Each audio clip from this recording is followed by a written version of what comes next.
Welcome back to the Weekend Prime Time. We are T-minus 14 hours until Donald Trump's latest piece of diplomatic and military genius takes hold in his historically unpopular war of choice with Iran.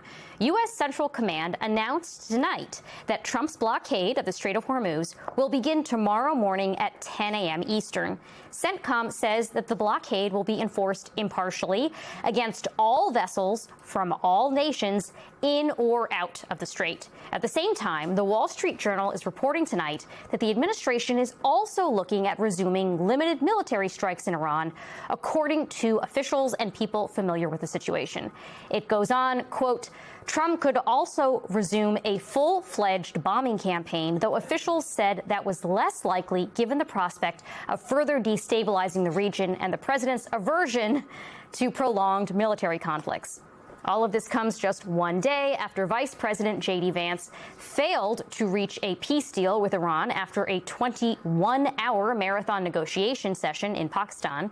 And it's against raising the specter of possibly even higher gas prices here at home, something the Speaker of Iran's parliament made very clear in his post on X, saying, quote, enjoy the current pump figures with the so-called blockade. Soon you'll be nostalgic for $4 to $5 gas.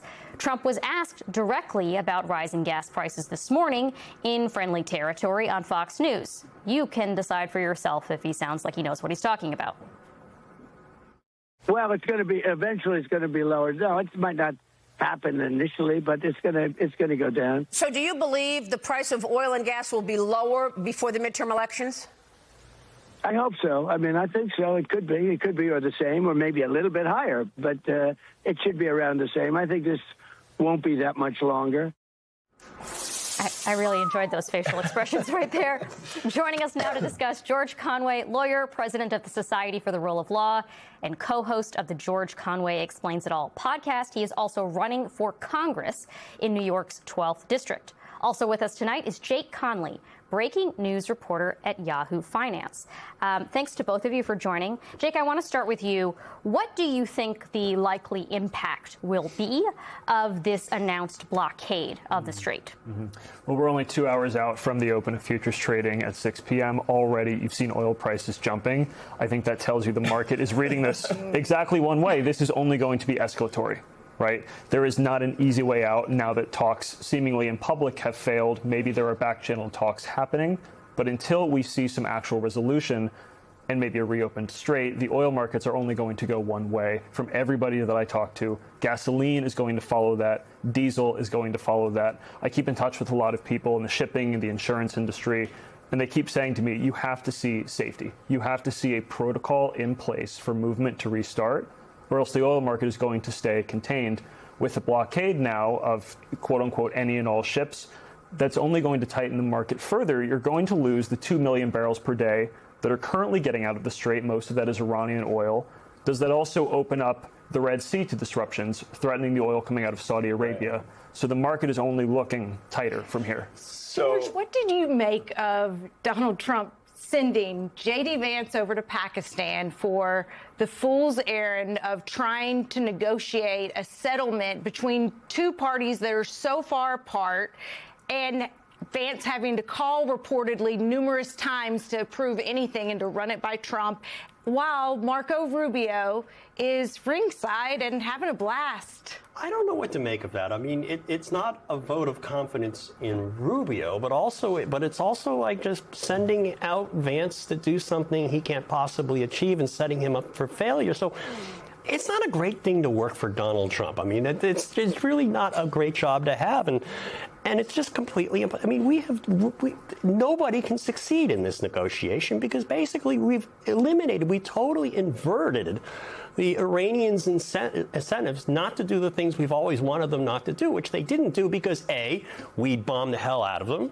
and B, we put sanctions on them. Well, we did that anyway, even though they at one point had stopped enriching uranium, and even though they never went to attack the Strait. If they had attacked the Strait, we would have bombed the hell out of them, and that's why they didn't do it. But we did it anyway, so why should they not reopen the Strait? And now we're blockading a blockade. Which explain that to me.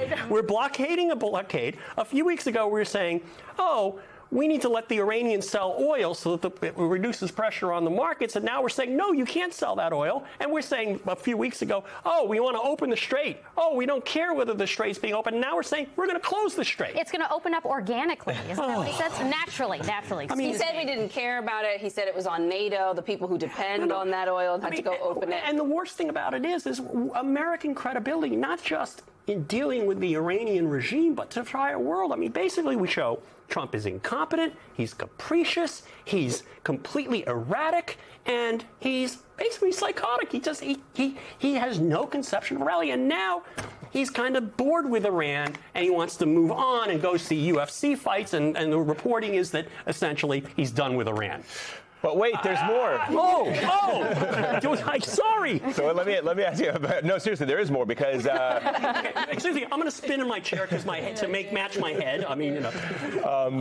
But speaking of the Red Sea and well, no, I was going to say some of us I think that's a likelihood, given how fantastical he's been with his war aim. Yeah. But many people are saying. Speaking of this blockade, China gets 90% of its oil from the Gulf, and certainly India as well, and from the Strait of Hormuz.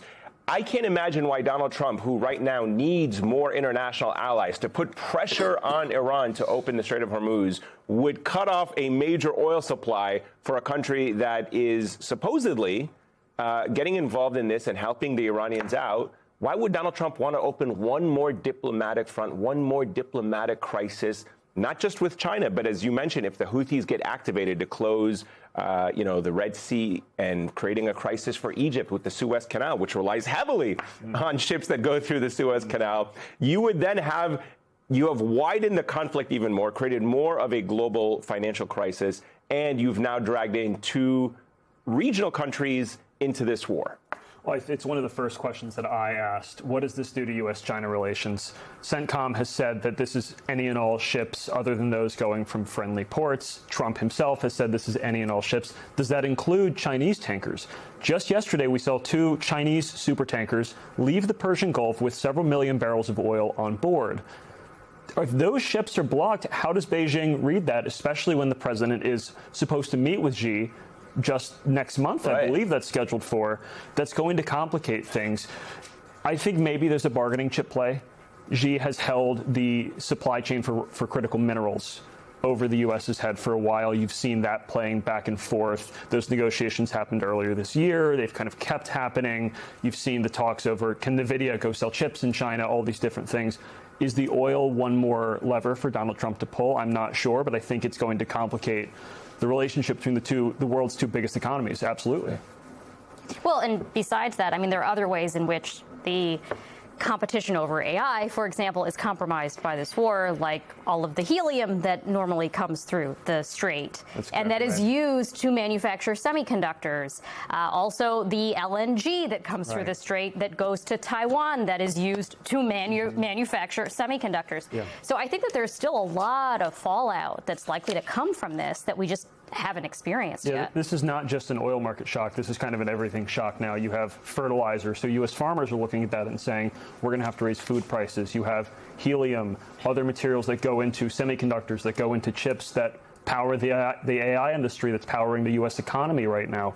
If all of that starts falling off the ledge, as it has started to, and could even more if this keeps going into the June, July, August kind of timeline, you have to ask where that leaves the U.S. economy. George, are you okay? I was just contemplating the fact that one moron, one psychotic moron, one capricious idiot has completely bollocksed up the global economy to the detriment of his own people, but the detriment of the planet.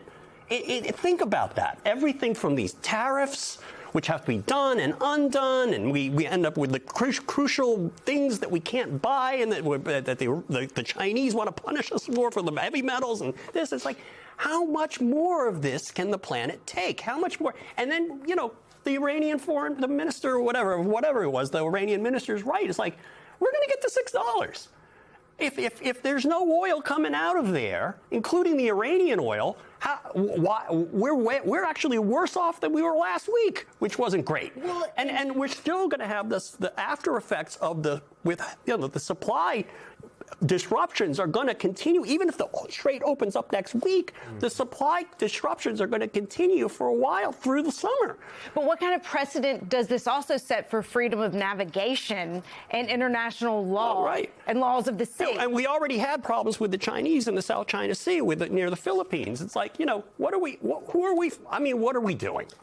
There's no rhyme or reason to it.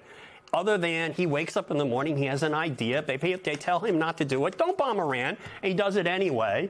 And then you think they're telling him not to do it? Well, the Wall Street Journal basically reported that they basically they didn't say in no certain word, don't do it, but they said things that any person with half a brain, which he does not have, would have said, hey, maybe this isn't such a good idea. I mean, you have to put it in big words. You have to put a big picture. You have to put it. You have to put it in pictures with Trump like it. Iran was going to start a proxy war against our allies in the region. Because the Iranians always cave, right? All right, George Conway and Jack Conley, really appreciate it. Thank you so much for starting us off.